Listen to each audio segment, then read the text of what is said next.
The air was thick with the scent of roasted turkey, mashed potatoes, and simmering family tension. Thanksgiving at my sister Clara's house was always a mixed bag, equal parts warmth and chaos.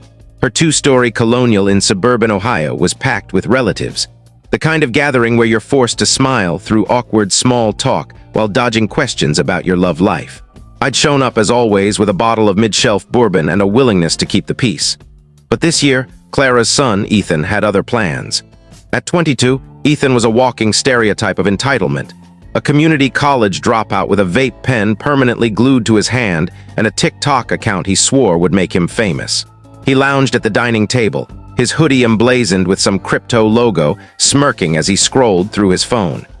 I was sitting across from him, nursing a beer, when he looked up and dropped the bombshell. "You owe me a grand, Uncle Mike," he said, loud enough for the whole room to hear. "For like being your nephew and all." The chatter around the table, cousins arguing over football, my aunt rattling on about her new air fryer, ground to a halt. I blinked, unsure if I'd heard him right. "Excuse me?" "Yeah," Ethan continued, leaning back in his chair like he was auditioning for a reality show. "You've got no kids, no wife, and you're always going on about your fancy job. Figure you owe me for carrying the family name or whatever." From the kitchen, Clara's voice rang out, sharp and unapologetic. "He's not wrong." She didn't even look up from the gravy she was whisking. A few relatives chuckled nervously, but the room felt like it was teetering on a knife's edge.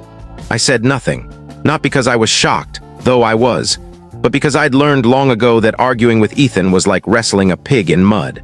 You both get dirty and the pig enjoys it. Instead, I took a long sip of my beer, letting the moment pass. But inside, something snapped.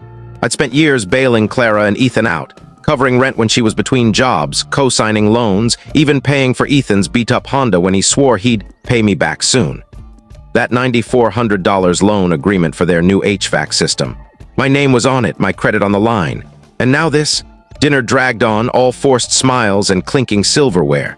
Ethan didn't bring up the money again, but his smug grin never left. Clara, for her part, acted like nothing had happened, chattering about her latest MLM scheme while passing the cranberry sauce. I nodded along, but my mind was elsewhere. By the time I left, the bourbon bottle was empty, and so was my patience. That night, back at my condo, I sat at my desk with a glass of whiskey and my laptop open.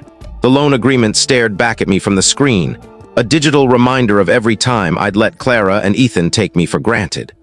I'd co-signed it 6 months ago, when Clara called me in tears about their broken air conditioner and how they could. I can't tell what happened next in short video, full story on channel link below.